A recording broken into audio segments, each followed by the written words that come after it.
whole cover-up from the very beginning. They have one of the finest national security intelligence operations on the planet. I mean, a retired Soviet KGB general by the name of Oleg Kalugin, who is now living in Washington, D.C., and he's an advisor and some of our people in government. Oleg Kalugin said, if we had had the intelligence operations in the Soviet Union as good as the one at the Vatican, the Cold War would still be going on. The Berlin Wall would have not fallen, and the Soviet Union would still exist. He says, we always knew that the best damn security intelligence operation on the planet was out of the Vatican.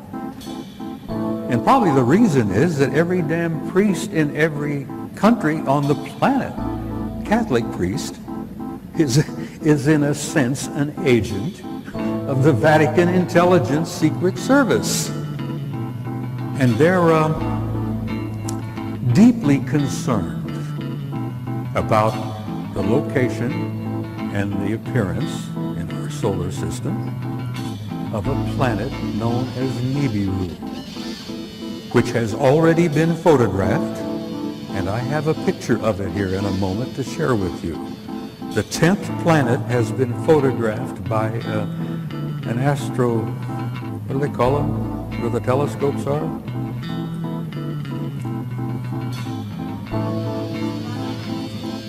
Well, anyhow, they've taken pictures of the damn thing in southern Chile because it has appeared below the ecliptic in the southern hemisphere. It's already been photographed by at least 3 cameras and telescopes. It's one of the biggest secrets in our government today. The reality and the presence of the 10th planet. Our government has known about it since 1980.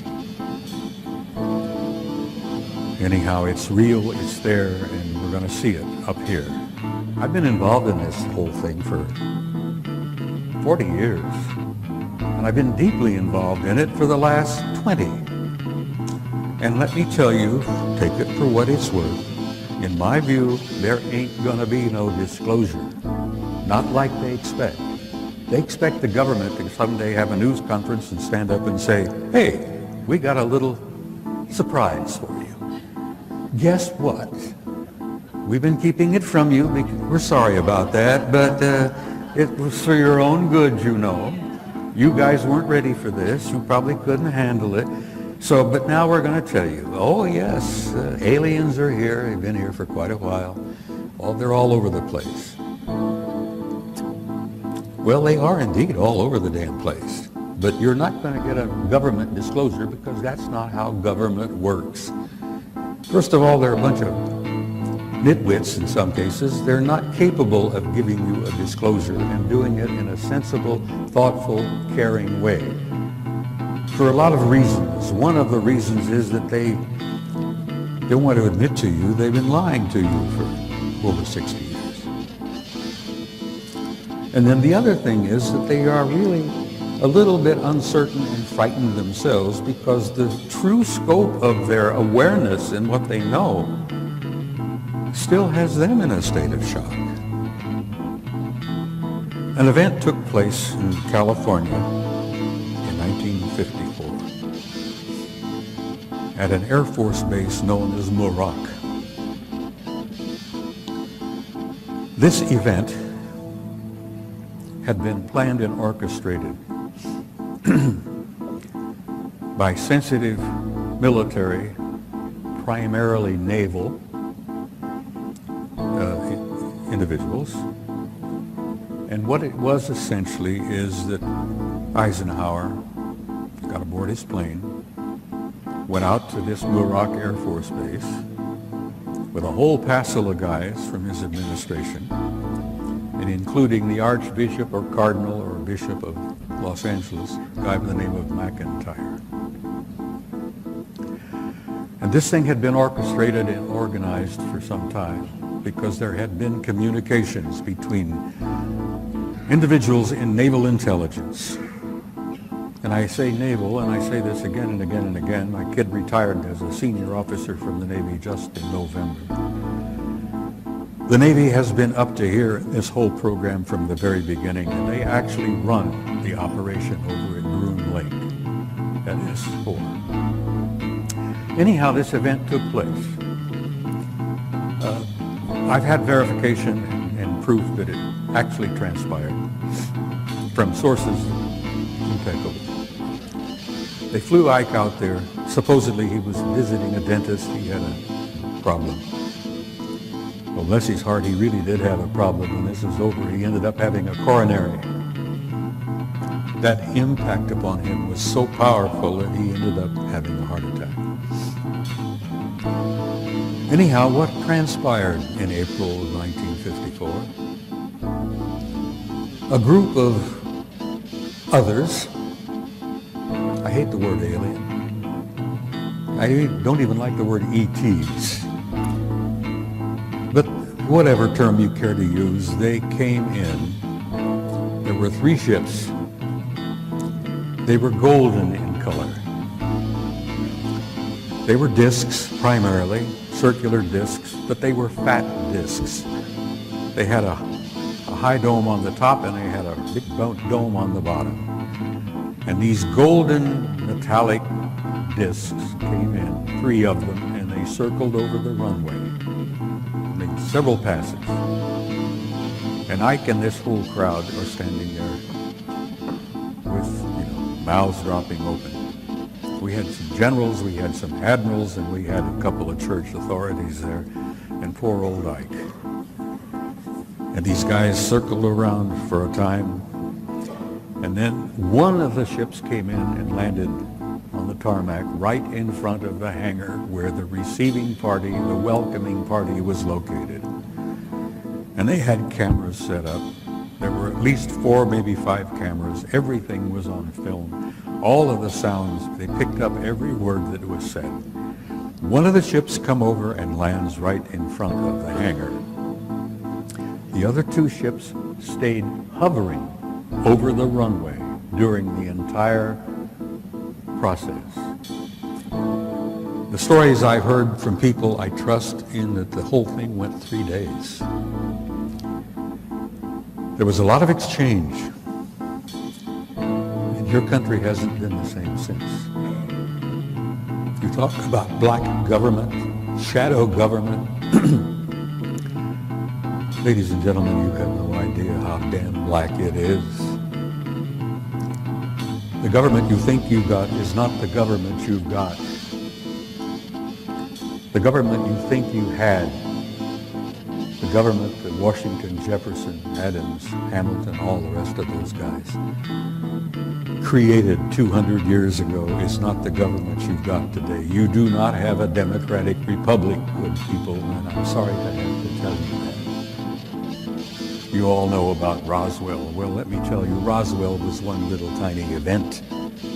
For God's sake, there were 3 crashes in that area in New Mexico within 30 days. Roswell was only a tiny piece of it. There have been crashes going on all over the country and all around the world for the last 40 years, 60 years. We've been picking up bits and pieces of hardware all over the damn planet. The Navy retrieved a UFO out of the waters off San Diego in 1941. And if you talk about parts, well, we picked up bits and pieces. Ooh, we loaded them up. We took them off here and we took them off there. Took them at Wright-Patterson Air Force Base. We've taken them at several places. And then, God bless them, we've taken the bodies and a couple of survivors off as well. Well, that's ancient history. But I'm saying, forgive me if I repeat myself, your government that you thought you had ceased to exist in 1947. And 1947 was also a year where we created the Central Intelligence Agency, we created the National Security Organization, and we also signed a pact called the UKUSA Pact, UK-USA.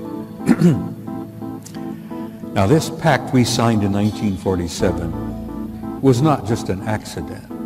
At the end of World War II, the United Kingdom, Australia, Canada, New Zealand, and the United States signed this pact, and we have been like this ever since. But the people in the United Kingdom, in England, Wales, Scotland, Ireland. They don't know any more about it in reality than most people out there do. Because one of the things about the Yakuza Pact was the lid came down on all the secrets, particularly the secrets of their reality, and the lid has been down ever since. I have to laugh sometimes when I hear Nick Pope speaking out. Many of you know who Nick Pope is. He's a delightful young man. He's a bright young man. He worked for the Ministry of Defense in Britain for a number of years, and he had the UFO desk. And Nick is a lot like some of our people. They sit at the desk and they see a little bit, but they don't see most of it, because most of it never got to Nick's desk. So when he tells you that everything's been released, we're releasing it all over the place. Oh yeah, France has been releasing their classified material. The United Kingdom has been releasing their classified material, and the U.S. has begun releasing little bits and pieces of it. If you think they're releasing anything of real importance, forget it. The stuff that they're releasing is garbage.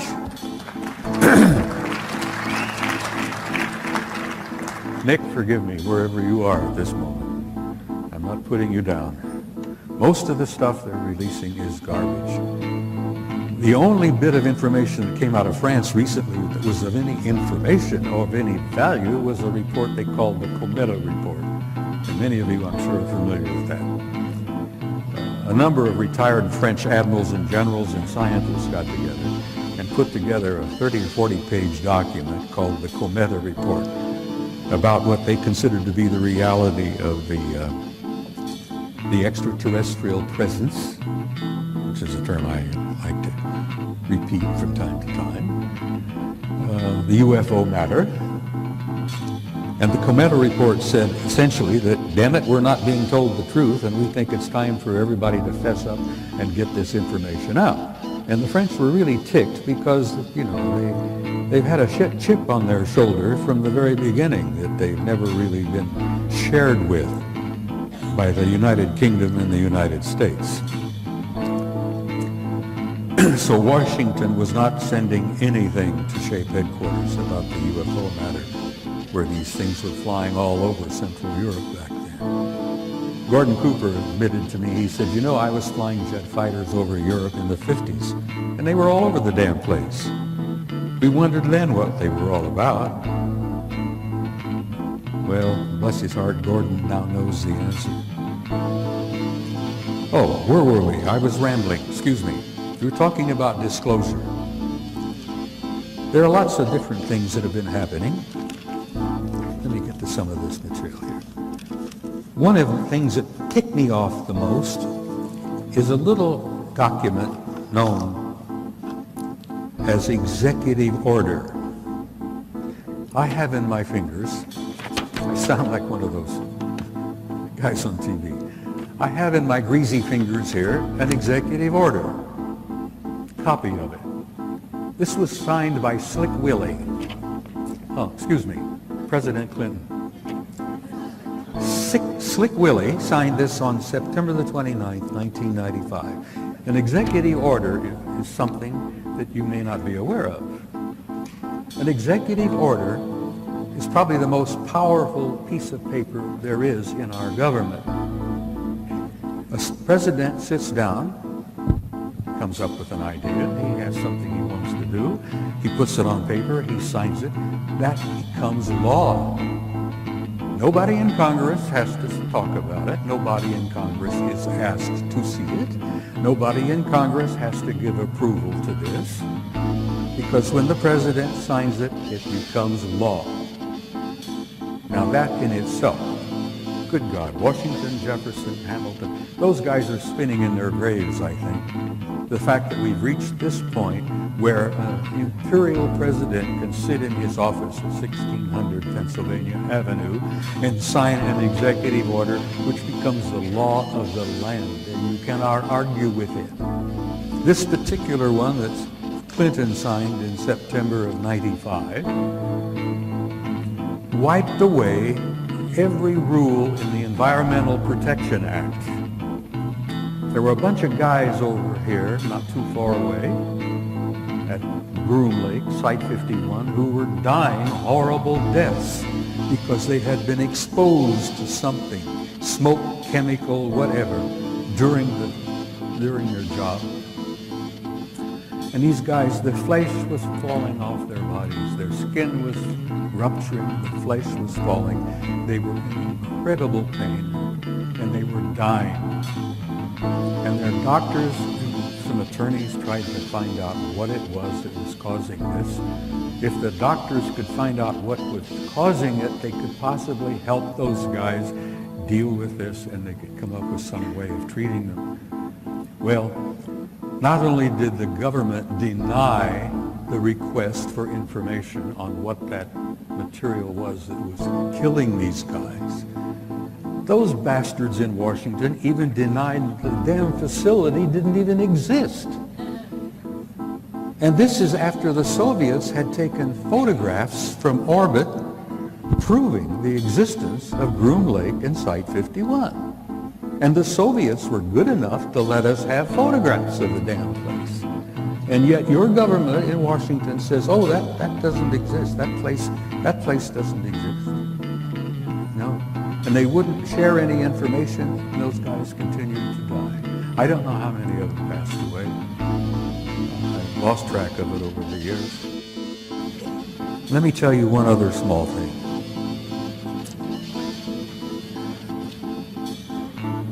A retired scientist by the name of David Froning, who is alive and well and living outside of Flagstaff, Arizona today. 15 years ago, David Froning spoke at a conference which I was part of. And Froning graduated or completed his career working for Lockheed Martin, this vast corporation that's got their sticky fingers in so damn many things. David told us at this conference 15 years ago that before he retired, Lockheed Martin had, how the word he is, they had developed and were using hyperluminal flight. And it took some of us a little bit of a side there, and David, hyperluminal flight. Yeah, he said, faster than light. They've had it 40 years. Who has it? Well, he says, I want to say your government, but I can't say that with all honesty because he says it's classified. We've had hyperluminal flight for years, and you may know about it in another 20, 30 years when they fess up and tell you that what they can do, and what they've accomplished, and what they can do, and what they have done. Now, another little tiny tidbit. This was from David Froning, a respected man, a scientist who spent all those years. Froning was involved with what he called modified field propulsion, a variable field form of propulsion. They were dealing with matter-antimatter conversion. They called it exotic field tension. And he said flatly, it modifies time and space. And it ends up, we've got transluminal, hyperluminal flight. Now, some years ago, a guy by the name of Ben Rich retired from Lockheed Martin. And in the end of his career, Ben ran the skunk works over there at Lockheed. And there was a little jovial exchange between him and the guys in the audience out there. And Ben Rich said, you know, we can take E.T. home. I think the E.T. movie was out about that time. He says, we can take E.T. home. And a few of the guys in the audience says, Ben, what the hell are you talking about? Oh, he said, let me tell you, we've got stuff you wouldn't believe. We can take extraterrestrial home. So they said, look, what the hell is it all about? He goes over to the blackboard and he writes, unfunded opportunities. Okay. Well, the guys say, well, what the hell does that mean, Ben? Unfunded opportunities. So he goes over with the chalk and he circles the U and the F and the O. UFO. And then he had a big grin on his face and he left the podium. So we got these little bits and pieces. You talk about leakage. Arthur Clarke used to say, if you see advanced technology to a degree that's beyond what you can understand, people consider it as magic. Well, this is magic, guys. This was photographed in the infrared, and this is a city under the surface of Mars the size of Chicago. It's generating an enormous amount of heat. I'm sorry about the details of it are not that clear, but you can see the streets, blocks. This is an underground city on Mars that's fully active and filled with God knows who and what. Next picture, please. That's Phobos. That's the moon, 12 miles in diameter. The Soviets planned to land on it. Well, someone else said, no, you're not going to do that. But that is a picture of Phobos, which they've all concluded is an artificial satellite. Big secret? So's our own. Next picture. This photograph was taken by your own NASA Apollo 13 guys on their trip to the moon that didn't work out too well. And many of you may have heard rumors about the story, but Apollo 13 had a small nuclear device aboard. And they had been told by the guys that ran NASA that they were going to land on the surface, going to place this small nuclear device. And then when they all left and came back aboard and came back, they were going to detonate it and study the reverberations of this nuclear device, study the seismology of the moon, because they've been convinced for some years that the moon is basically hollow. It appears to be somewhat of an artificial satellite. Well, they plan to detonate this nuclear device, and the others said, no, you're not going to do that. We'll get back to that picture again, please. All right, I wanted to show you. This picture was taken by Apollo 13. The object you see there in the middle is 5 miles long. It's an artificial, I assume metallic object, probably crammed with guys. And that object followed our Apollo 13 all the way to the moon, around and back. Now, whether they were trying to make sure the Apollo 13 guys got home safely or what, whether they were the ones responsible for Apollo 13's little accident, which kept them from landing on the moon and placing that nuclear device, who knows? We may find out someday. But here you have an artificial object in orbit on the way to the moon, 5 miles long.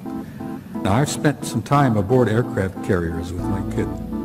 I've been invited several times. My boy served on 4 different carriers, nuclear-powered Nimitz-class carriers.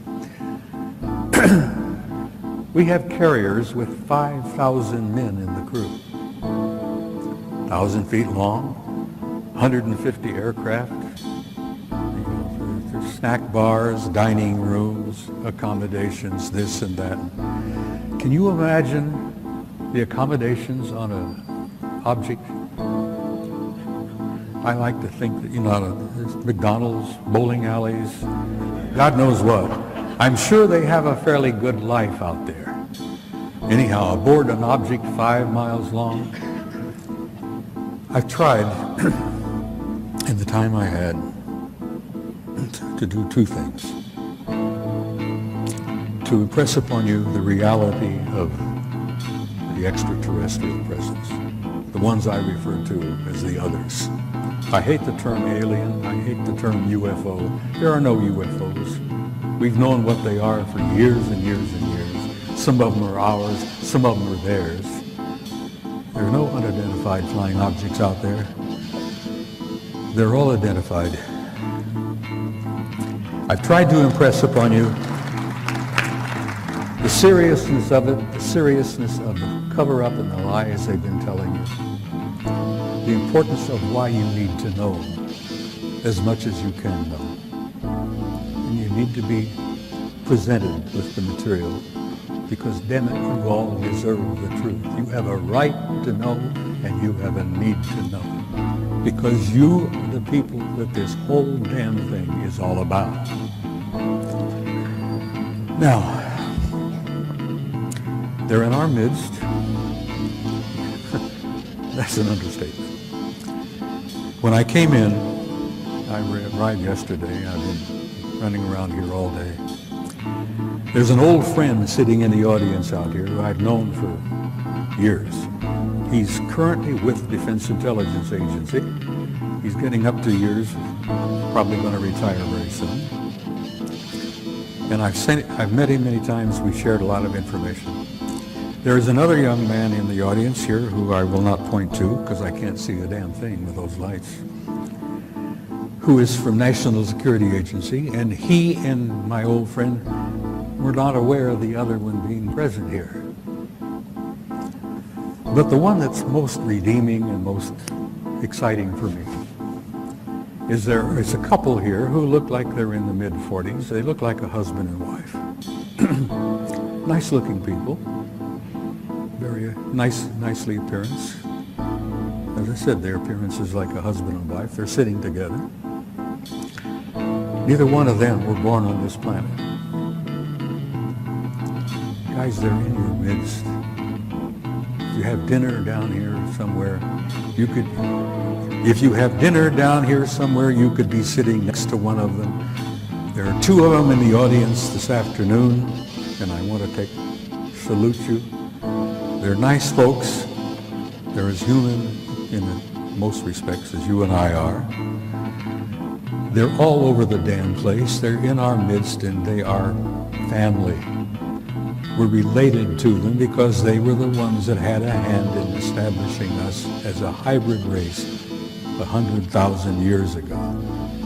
And that hybridization is still underway. It's still happening even as we sit here and speak. And it's simply this: you're not alone, and you have never been alone. And you have had, as I have learned over the years, an intimate interrelationship with advanced extraterrestrial intelligence from the beginning of human history. But the thing I've learned, I guess, the most powerful thing, is that there is a God. Don't you ever doubt that. There is a supreme being.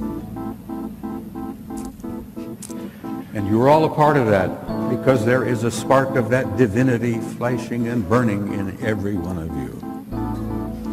It's known as your soul, your immortal soul. I want to say something in closing. I want to try to communicate to you how much you people have meant to me over the years. I want you to know how much you all have meant to me over the years. Your support, your encouragement, and your warmth is only the one thing that's kept me going. I want you to